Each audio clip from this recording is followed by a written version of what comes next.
What's going on, guys? This is the RPO College Football Podcast.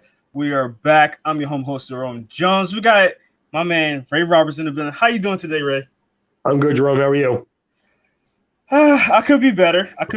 I am a little worried right now because we have some very, very, very sad news that we're going to get into. Let's actually, Ray, you know what? We was going to go into one part first. Let's just dive right into this because there's no point in waiting. We're going to go right into this, man. We got some really, really sad. I'm not going to say bad because it's not really bad. It's for the protection of the players. But we have some cancellations of a couple of different conferences. So now we got the MAC, we got the Big Ten, which holds very close to me, and we got the Pac-12 all canceling all 2020 sports activities, which obviously includes football. That means that potentially they might have some spring football, and it's all that's still in the air. It really sucks, right? I want to know what's your initial thoughts when you heard this be official yesterday, and the fact that two conferences did it yesterday.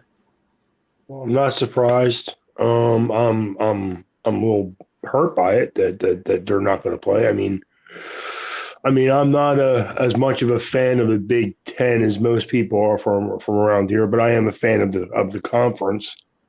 And no Michigan, Ohio State this year. No Penn State, Ohio State. That bothers me because they're games I look forward to. So definitely games that we all look forward to seeing. My thing is it sucks for the players. I mean, that's literally the first thing I think about when things like this happen. You got to think about the players, what they're going to do with their futures. A lot of players use football as a type of escape to get away from a lot of things, stress at home, get away from the pressure of school, get away from being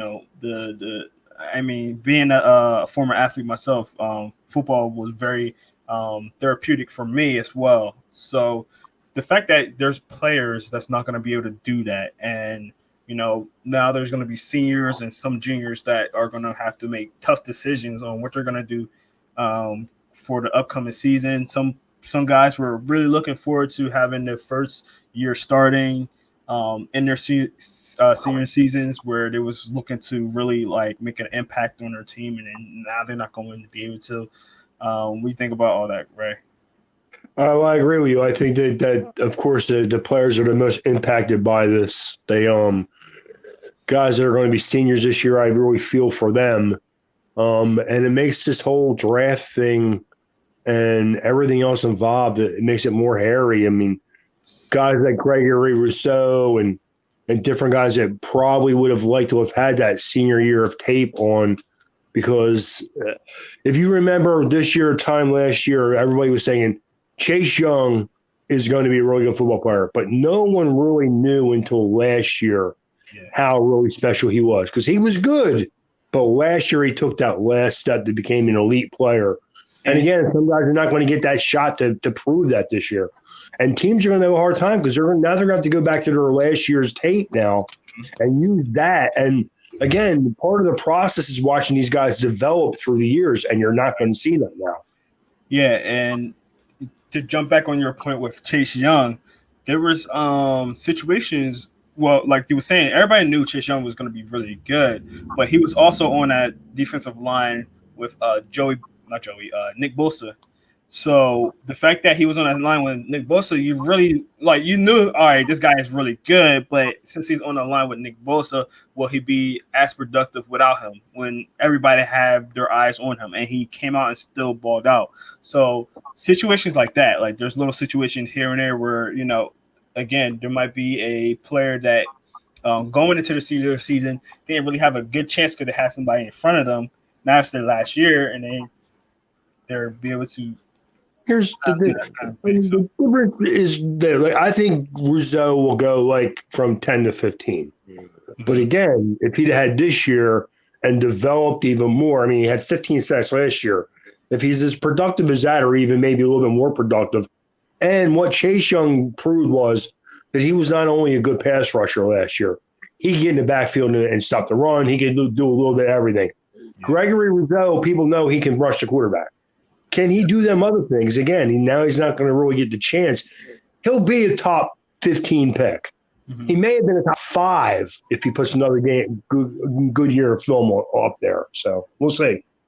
The other side of the coin is, we're always talking about the top guys and stuff like that, but what about those mid-tier to like late round guys that not going to be able to get their chance? I mean, they're not going to have that film experience or film that people can look at now. So it's like, how am I going to draft? This is going to be the hardest year for scouts. This is literally going to be the hardest year for scouts because now I don't even know what you're really depending on certain players. Like there's going to be a lot of talent out there that's just floating around.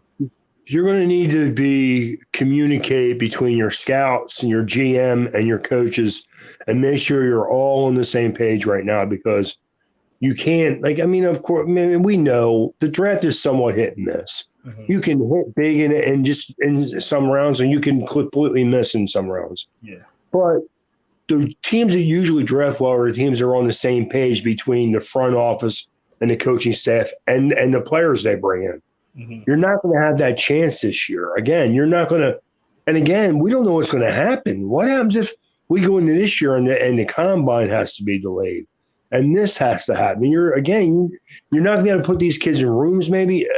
It's going to really put everyone behind the 8 ball and really force these people to really, really dig and work hard. So, yeah, like we say, like there's even with the MAC, there's players in the MAC like Jared Patterson that we interviewed, a guy like him, which was deemed as the top 5 running backs that could come out this year.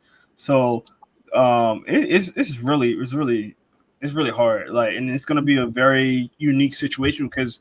Not only that is also because there's other teams that are still playing too. So like, how that gonna work with all that? Like, you get what I'm saying? So now you're gonna have like you're gonna have a championship with like less teams in it. Like, this year's gonna be nutty. I mean, they're the ones, the Division II, the Division III kids, and the guys like you said, the ones that are not the upper edge, they're the ones that are going to be hurt by this the most. Yeah. You're going to see some Division II and Division III kids, they're not going to get drafted now. We already saw that in this year's draft where them guys suffer a little bit. Imagine if another whole year of no film and then going into next year fresh, man, that's going to be really difficult. Except for Trey Lance, who probably won't be hurt at all. He's probably going to be a top 5, top 10 pick. But everybody else in that conference is going to suffer. Yeah, for sure. All right, let's jump back. We're going to address this a little bit later. We're going to come back to this, but we're going to talk about some of the we're going to rate some of the players that notably opted out. So these are not the players that are already, not only just the players that are their season got canceled, but the players that opted out voluntarily. So there's a couple of players, especially a couple of SEC players that decided not to play this year. Just because of the COVID situation, and their teams are still playing. So we got a couple of noted guys here. Rondelle Moore is one of them. Gregory Rousseau, Rashad Bateman, Jacob Panaskis. I always say his last name wrong. Mike Panasiuk. Panasiuk. Panasiuk. Something along those lines, yeah. Panasiuk. Yeah, Michigan State. Michael Pierceman, a top 5 guy, and then Jacob Fairley that we talked about a couple of weeks ago. So, right, with those guys in mind and those noble players, give me one, and then kind of give me a draft grade. Where you think they're gonna go? How much of this is gonna affect their position that you think they will go, and will it slide a little bit more now, or things like that? Again, we spoke about Rizzo. He'll be drafted pretty high still. Again, he just won't be able to step into that top 5, which he may, with another year, maybe would have. Micah Parsons won't be hurt by this at all. He's still going to be a top 10 pick. Rondelle Moore, who I really like, could bring him down a little bit because you remember he's coming off of an injury. And now Yeah, you're talking and about he's not playing smaller all. too, right? He's Yeah, like he's a little bit smaller. I mean, he's a good 187. player. But he would have been a first round pick, and he may still go to the end of the first round. But again, another good year of film. Like 2 years ago, the guy had 100 receptions and 1,500 yards or more. If he'd have put it up another year like that this year, then he would have been easily a top 15 pick in the draft, top 20 at the worst. Now maybe he slips into the second round. I like DJ Ford from North Carolina, but again, he's a guy who had a good year last year, but had some rough games. But probably he's a good corner. He'll get taken fairly high. Jacob Ridmer, offensive lineman from Duke, who I really like. Again, could have been maybe a top of the second round, end of the first round type of a guy with another good fit, maybe a little bit of improvement over last year. Again, probably will go in the second or third round now. They're the guys that are like good players, but guys that with another year of good film could have moved themselves up a little bit higher. So Definitely. All right. Did you speak on Caleb? I didn't even hear you say anything about Caleb. We kind of spoke on him before, but I just wanted to know. yeah, I mean, again, he's not going to get hurt by this at all. He's going to be like corners go fairly high. Mm-hmm. He'll be he'll be a first round pick. Mm-hmm. One thing that maybe he could have elevated himself with another good year of film. Mm-hmm. Again, that's all of these guys are going to deal with that. They're all good. And honestly, you're talking about guys that made the decision on their own. So they are probably speaking to agents and maybe some coaches, some other places that are telling them it'll probably be okay. I would assume. Now we already had. I'm not gonna say it's a problem, but we already had the issue with SEC teams or SEC players always get higher anyway, and it makes sense. It's better competition. But now you're going to see a lot more of that now because they're actually going to be playing this year. So are you fearful that there might be an emerging player that might jump over these players now? I wouldn't fear that. Not with the guys we're talking about. Not with Rizzo. Not with Parsons. Of course, again, some of these other guys maybe. SEC players don't need to jump over people. They're out there. People know that the SEC is a loaded conference. Yeah. I think that the guys we're speaking about, Rondelle Moore, they're not going to get hurt by anybody in the SEC. People know what these guys are. Moore I worry about because last year he was hurt. Yeah. But he's a really productive football player and a really smart football player. I can't think of anybody else. I mean, the SEC is the SEC. It doesn't really matter. I mean, the fact that they're going to be maybe the only conferences playing this year, it's going to help. It's going to help. Of course, it's going to help them because, again, they do get to put that extra year of film out there, and they could leapfrog over some of these other kids. But, again, there's nothing they can do about it. Again, a lot of these guys we're speaking about made the decision to opt out on their own. You know what I mean? So, no, I feel bad for the players in the Big Ten who didn't opt out that, again, probably would have needed that extra year of film. Mm-hmm. But it's the Big Ten, man. People know that the Big Ten is a quality conference. Yeah. I mean, like we say all the time, Jerome, if you could play, people will find you. Mm-hmm. You'll get a chance to prove yourself. What I would worry about if I were players, them cutting the rosters from 90 to 80 players, that would be a concern for me. Yeah. Like players like, right off the top that I was looking forward to seeing with like in Michigan, as you guys already know, I'm a Michigan fan. Carlos Kemp, it was one of those kind of guys that were, needed. I really do think he needed this year. He's one of those guys.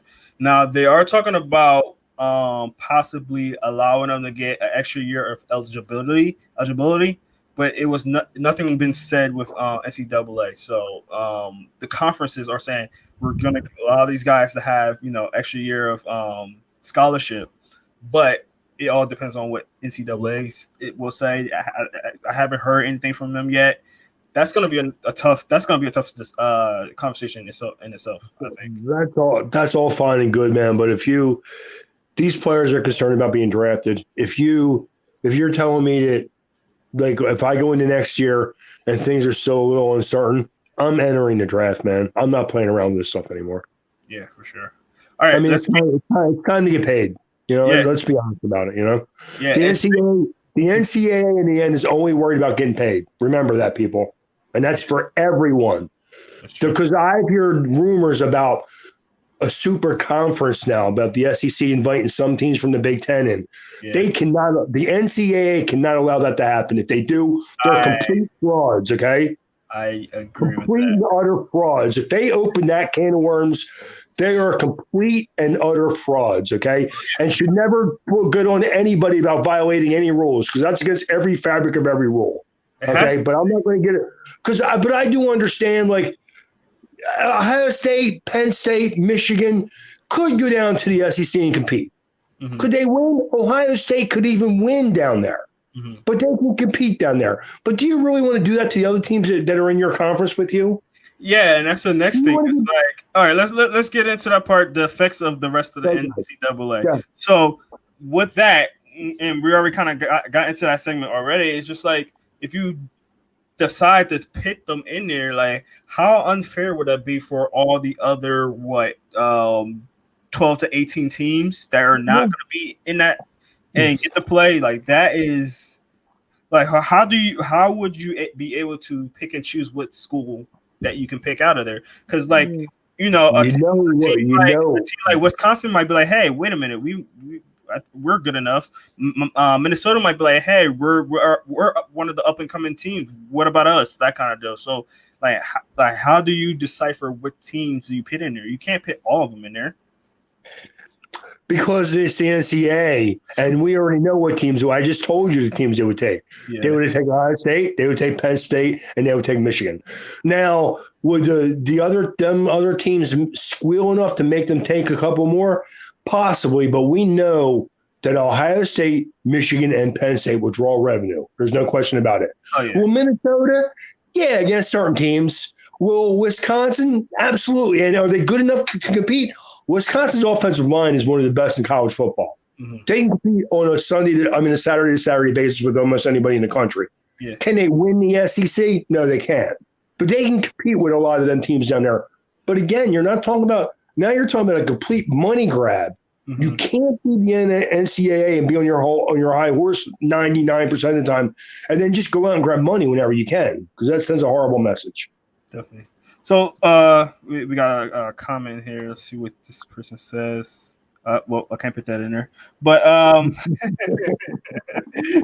well, can't fit that comment in there. What name did he call me now? I don't even. Oh yeah, you already know who that is. Hi, Remy. How you doing today, Remy? Okay. All right. So he says who watches college football for their offensive lines? Nobody. Offensive and defensive lines are where you usually win football games. If you don't know that, maybe you should be watching soccer right now. It's definitely true, but that's the point, though. Remy's correct on that, though. Like nobody's gonna be watching for the offensive line. They want to watch for the skill positions. So I'll be honest with you, if you're a Big Ten fan and you don't root for your offensive and defensive lines, you have no shot because that's where you have strength at. So. I agree. So, my next question for you, Ray, is how will first of all, we're not 100% sure if these other conferences are 100% in it also. I think the only one that seemed like they're the most confident in going into this is the SEC, but the ACC is still in there, and what's the other conference? ACC is still in, and I forgot the other conference, but conferences like that, they're still on the fringe too. So, and my question is, how will the tournament system work now? Like, you're gonna have your 4 teams, but then are you gonna have an asterisk on it because all the teams was in there? Obviously, now you're not gonna have Ohio State in there, so what's the next team that's going to be in there? It's kind of an unfair advantage because the conference that opted out, those teams don't have an opportunity to get into that tournament. I want to know, like, what is your thought on how the whole tournament and all that is going to even play out? Like, Well, even obviously, call it the championship. I don't know. well, they're going to move forward with the season. They're going to do all of that. I mean, are all the fans and everybody else going to know that it's not right, and you are excluding a couple of the top 10 teams in college football? Of course they do. But again, the NCAA is bigger than everybody, man, and they don't care. So and it's funny, like, of all these conferences, why is it always the SEC teams that think they could just do whatever they want, man? Yeah.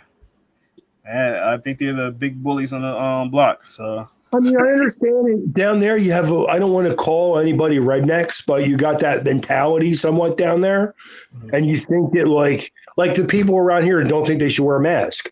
It's ignorant at this point. yeah. And it's all just ignorance. Hopefully, no one dies in the outcome, or no one gets very sick about it. There's a story about there was a college basketball player. I forget where the kid was from. I just heard part of the story the other day, and he beat the coronavirus. Thought he was fine. Went out there for his first practice and got a heart disease from the virus and didn't realize it and passed out and died. Wow. So people don't understand. We don't know everything about the coronavirus. We don't even know what impact it's going to have on our body. And we still have people out there playing like this is just a game. Yeah. People need to wake up, man. They should shut down everything. Yeah. There should be no college football this season. If every conference can't play, there should be no college football this year. Yeah, it's a very dicey situation. And it's not dicey. You're just going to open up the camp for a big-time lawsuit. But now they're going to want these kids to sign waivers that they can't sue the universities. And if you're a kid and you sign that waiver, you need better parents, okay? It's crazy. I'm not kidding. I'm serious. I would not let my son sign any waiver saying that he's responsible for his own health in your sport or in your university, okay? Mm-hmm. Definitely. These kids all love college football and all love football like all of us. But there's nothing faith and family. Faith, family, okay? Real quick, let me correct myself because I said that Remy was talking about the offensive line. That was not Remy. That was actually Alec that talked about that. So Alec was talking. You know what? I don't care who it was. If you don't understand that games are won and lost with your offensive line, then again, go watch the guys kick around the old black and white ball, okay? Please. So yeah, we got a couple of comments on here. I'm not going to go through each one, but yeah, put them on the screen. But yeah, it's a crazy situation, and I just want to know like how. Not only that, it's just like, all right, now also one other question is that now they're talking about having the spring league. So how is that going to work? Are you going to be able to have a full season? Are you going to do 8 game season? Is it even worth doing it if you're going to have less than 8 seasons? Like, how's this? I can't even see how this goes. It doesn't work. Here's the thing. If the NCAA were to step in and say, no one is going to play football to the first of next year, and they made it a whole NCAA university, like the whole every team, that would be perfect. Because you would still have guys opt out because they're going to be worried about the draft, and that's fine. But you would have an even playing field with every team in every conference. That is the way to do it. You need to shut everything down till this coronavirus is almost non-existent, or they find an antidote. I guess that was always a possibility. Hopefully that's sooner better rather than later. But if they do that, then you're fine. But until then, they should shut down everything in college football until that happens. And you know what? I would be heartbroken not to have any football this year. But you know what? Faith and family. Okay? I agree. Alex said that the spring league will bring in a lot of recruits if they do it. I would like it. Again, if you're going to do it the right way. If you allow the SEC and the SEC to play, and then they play up to like January, February, like they usually do, and then you're going to have other teams just starting the season in, does that make any sense, really? Mm-mm. It really doesn't. So, what's it like the USFL? I mean, come on. So yeah, a lot of people was thinking about like, and we're gonna get into this part. So the effect on the NFL draft. One thing a lot of people were saying, I think it's probably a good idea, depending on how the whole Corona thing goes. Still, that maybe the XFL should recruit players to have like a short, showcase the guys that are going into the draft.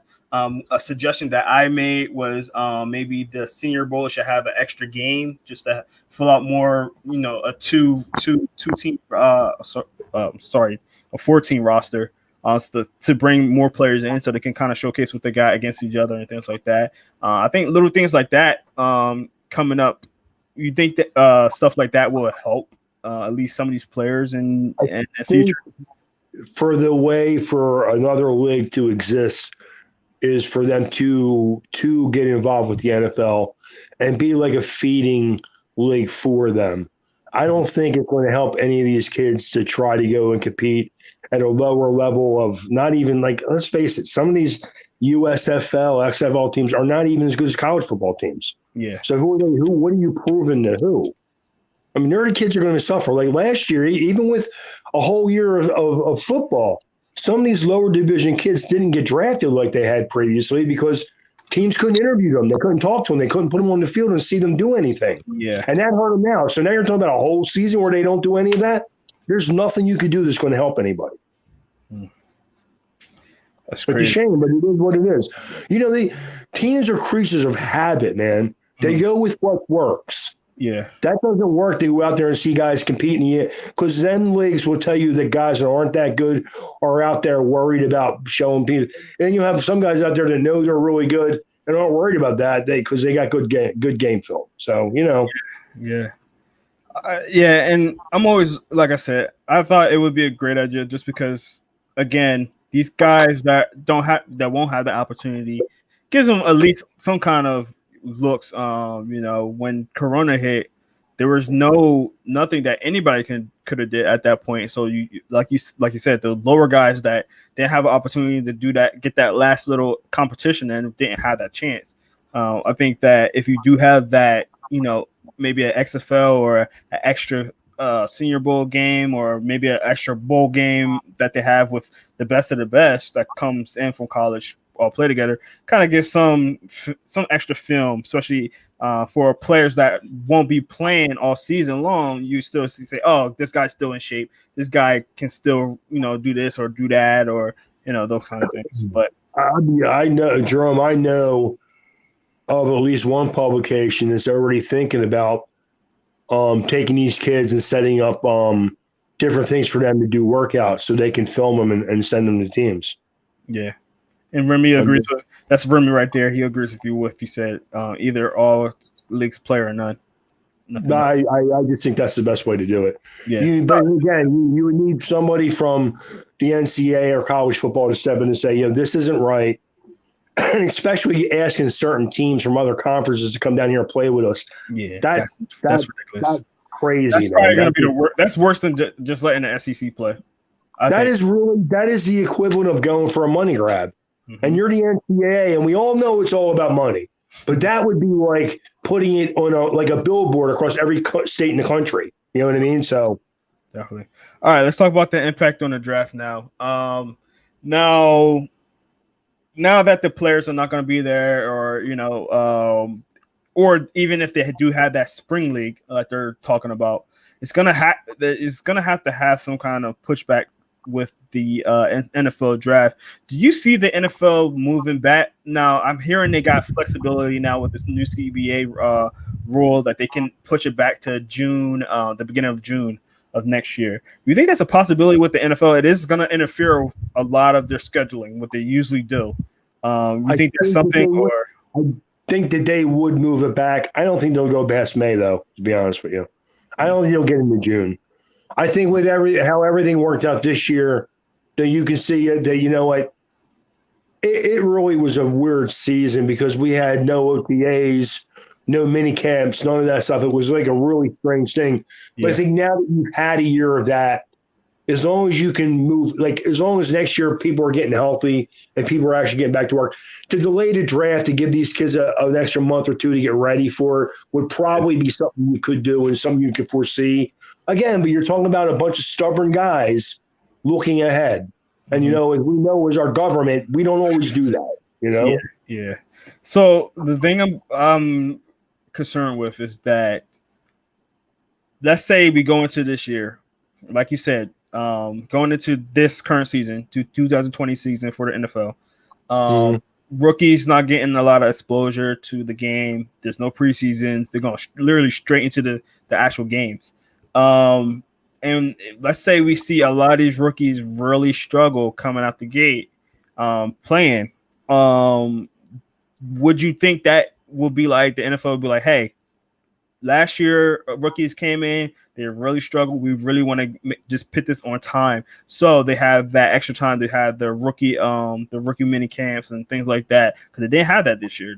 Rookies came in maybe a week earlier than the veterans, but they didn't have that rookie camp that they have, which I think is like 3 weeks, 2-3 weeks that they have, where literally just the rookies to come in and learn the playbook, and then the veterans come in, then they mesh with the veterans and things like that. They didn't have that this year, so we the OTAs they usually have. I mean, it's going to be a big learning curve for these kids. I mean, they're going to struggle. I mean, honestly, being a fan of my team, I think that Tua would probably have started if they had OTAs and minicamps, but now there's not a shot. And why would you even think about it? Because rookies make mistakes in general. Yeah. But a rookie with no OTAs and no minicamp, that's designed for getting guys hurt, to be honest with you. Mm-hmm. Yeah, and it's crazy because like you got your Joe Burrows, where he's gonna start he's gonna be a starter.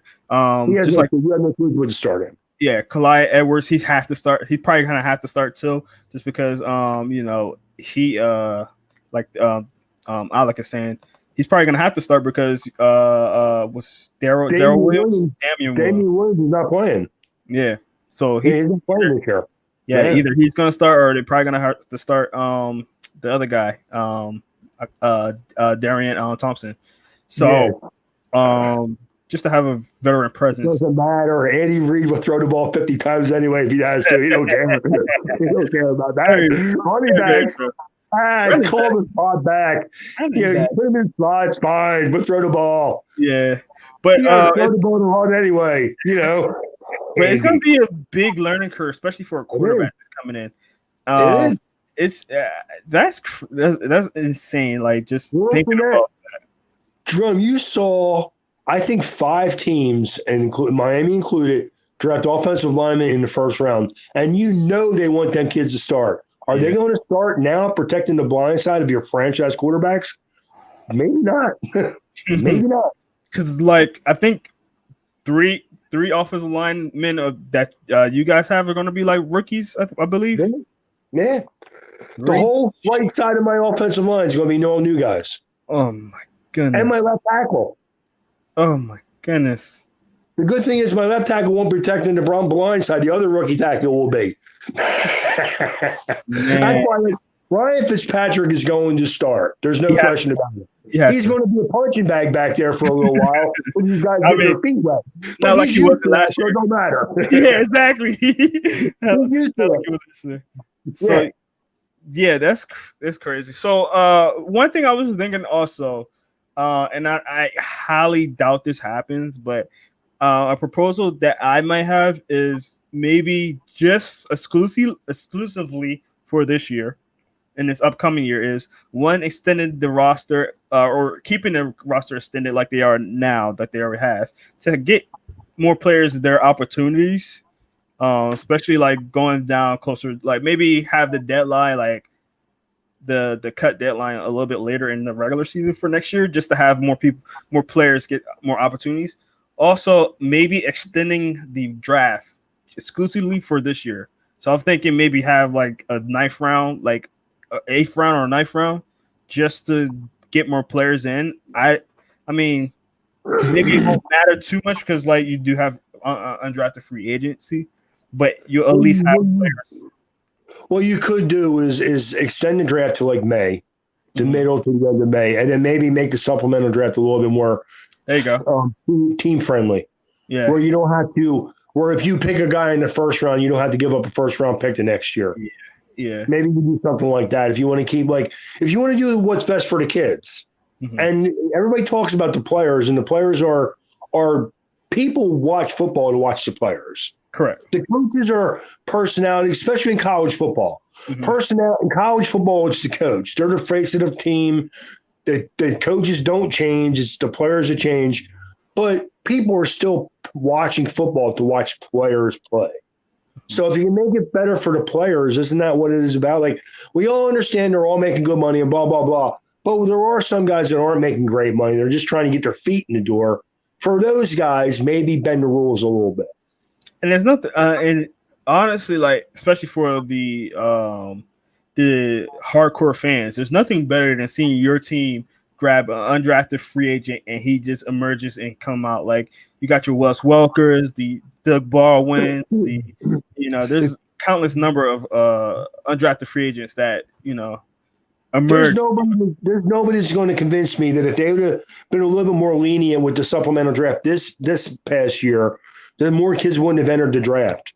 Mm-hmm. But the teams were like, we can't take guys that we weren't strong, had a conviction to draft early on in the supplemental draft. I mean, in the regular draft, and then say you're worth a first round pick next year to us because we can't do that. But if you make it like, say you take a kid in the supplemental draft in the first round, well, next year it'll cost you a third round pick. Yeah. Maybe teams would be more willing to do that. You know what I mean? And I think with that, it's going to help the smaller school guys. I mean, correct. Like just looking at how this past draft went, there were so many big Power 5 players that got drafted. I've never seen, especially in the later rounds. I don't think I've ever seen that before. Like usually in the later rounds, you get your small school guys that have a lot of high potential, but they went to smaller schools, so you're not really sure. Like there was barely any of that this year, and like for this upcoming year, it's going to be even worse. It's going to be even worse, just because the uncertainty. D2 is not playing now. A lot of the small schools are not playing at all. A lot of those, I don't think any of the schools are playing right now, right? I think that what it does is it opens up the door for more kids from smaller schools to get their foot in the door, and that's the ones that this is going to affect the most. I mean, let's face it, the smaller kids are the ones that got hurt in this past draft. Mm-hmm. And what gets their foot in the door is, they have good game film. Mm-hmm. But what usually gets their foot in the door is that coaches sit down and talk to them and they fall in love with them. Correct. They fall in love with their dedication to the sport. They fall in love with just certain little things about them. Maybe it's something about their family. Mm-hmm. But that's how these kids get drafted earlier. Yeah. Oh, it's not always about the game film because, again, you're drafting lower division kids anyway. So their game film, if they're elite players in that conference, is going to be good.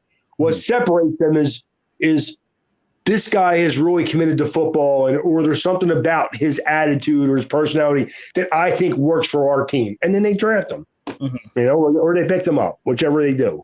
I 100% agree. 100% agree with that. Well, this is going to be a very interesting year, man. It's going to be all the players in the SEC, the Big Ten, the Pac-12. Them players are always going to get drafted. Because they're the best conferences. We all know that. Yeah. They're where a lot of the elite players will go to those conferences if they can. And then they trickle into the smaller divisions or the smaller levels of competition. But there's a lot of good talent down there. I mean, there's a lot of reasons why guys go to lower division. They're not quite tall enough. Their grades aren't quite good enough. It doesn't matter if they can play football, though. And you could be the most smart, the most intelligent person in a book ever, but that doesn't mean you're smart when it comes to playing football. And a lot of times what separates great players from good players is their intellect about the game. Their anticipation of things, like a guy like Brian Dawkins or somebody like that. They anticipate things better than everyone else, and that's why they're always in that right spot, Correct. I agree. One last question, Ray, before we get off, and it just popped in my head too. Me and you, we love the Combine. It's just another great event just to watch. For me and you, we always say, the Combine don't really, push people too high up or too far down. But do you feel like it's going to be a good idea to maybe extend that list? Because even with the Combine, there's a lot of good players that don't even be on that list. So you think they're gonna extend the combine list, like who gets to play in the combine a little bit, or you think it's just too long as it is because the combine is long? Asking me, should they or will they? Should they? They probably should. Will they? They probably won't. Yeah. Yeah. It is a very vigorous day for a lot of those coaches and scouts and GMs, and I know it's a long day as it is. So I can see them. I can see a lot of the owners saying nah, but you know what? I'll be honest with you, Jerome. If you watch the combine, it's very strategically ran. It is, but there is some downtime where kids kind of like stand around a little bit too much. Maybe cut some of that out and get more kids out there. Yeah, they do. The commercial breaks and stuff like that. They do. No, like you'll see the guy that when the guys are like going to run their 40, and if they rock a little bit, they'll blow the whistle, stop him. He's gonna run again. Let him go. Yeah. Why waste 20 minutes? Why waste that 10 minutes? Because now the guy restarts, and now he's restarting again. Now we have a commercial break. Definitely. And now he goes back and he ran, but we had to start him again. I mean, just let him run. If he doesn't have a great time, he's going to run again. Yeah. I mean, come on. No, you're right. It is not an exact science, dude. Again, and when we always talk about like some teams use that information too much. Mm-hmm. Yeah. The only time I ever use the 40 time, and I use vertical leaps more than anything. I'll go by a guy first. If I have guys that are close in talent, I'll go with the close enough of a vertical leap over anything. Mm-hmm. But the only time I ever use speed is if I think a guy plays fast, but he doesn't time fast, I check his time again and again and again. And then I'll watch his game film and think, man, you know what? But in the end, it doesn't matter. I'd rather have a guy who plays fast but does not run fast as opposed to the other way around. Some guys run fast but don't play well and don't play fast. Yeah. Nelson Aguilar. He runs fast, but he don't play fast. His brain is always a step behind his hands. Okay? Those guys they got all over the window. As good as Torrey Holt was, what Torrey Holt did best was run 9 routes and get flags on him all the time. Mm-hmm. All the time. He would go to make that double move. He wasn't going to beat you anyway, but he was so fast and so smart about how he played, you thought he was going to beat you, so you could grab him. And Torrey Holt wasn't consistent catching the ball either, but they would still grab him. Yeah, for sure. All right, well, that's going to end it for us today, man. We talked about some good topics here. I hope we informed you guys, and, hopefully some of these things that we presented, happens. And we wish the best for if there's any players out there that, are not able to play and are watching this. We hope the best for you guys. Again, I say it's always about the players first for me. Truly feel bad about you guys, not having that season, not being able to fulfill a dream that 99% of you guys have to go into the next level. So, definitely feel for you guys. But, hang in there. You're going to get your chance. Just don't give up on your dreams. Just let it keep going. So, you got any closing things to say, man? Yeah, let me say one more thing. What is the SEC and the ACC going to do is if they start the season and then guys come down with the virus and someone gets really sick or someone, God forbid, dies, what are they going to do then? I don't know. Are they going to think, is anybody, here's the problem. You know what they'll do? Oh, this is a shame. This is this. But moving forward, I hate the term moving forward, man. You know what it means? Because they just forgot about the mistakes they just made. Okay? Yeah.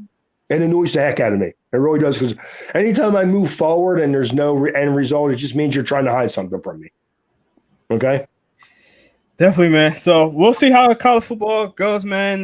We'll be here each week, making sure we cover all college football news.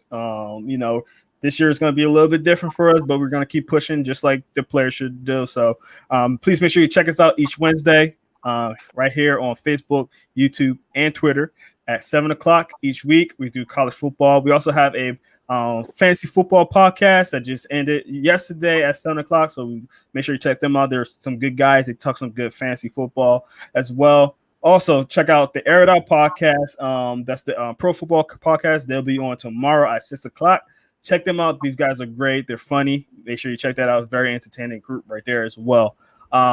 Also, please make sure you check us out on InsideTheHashes.com, where you find all our content, gaming, podcasts, fantasy football, you name it. It's all on there. Player interviews. Make sure you check that out. Also, make sure you check out all our player interviews on all our all podcasts or anywhere you check out your podcast. So Spotify, Apple Podcasts, Google Podcasts, check it out all on there.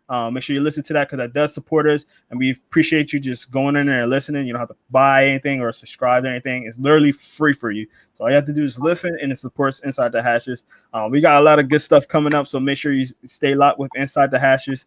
We appreciate everybody checking us out today, and please make sure you have a great and safe day and the rest of the week, and make sure you staying safe, staying inside, wearing your mask, so football can keep going. So I'm Jerome Jones. This is Ray Roberts. Thank you so much, and you guys have a great night.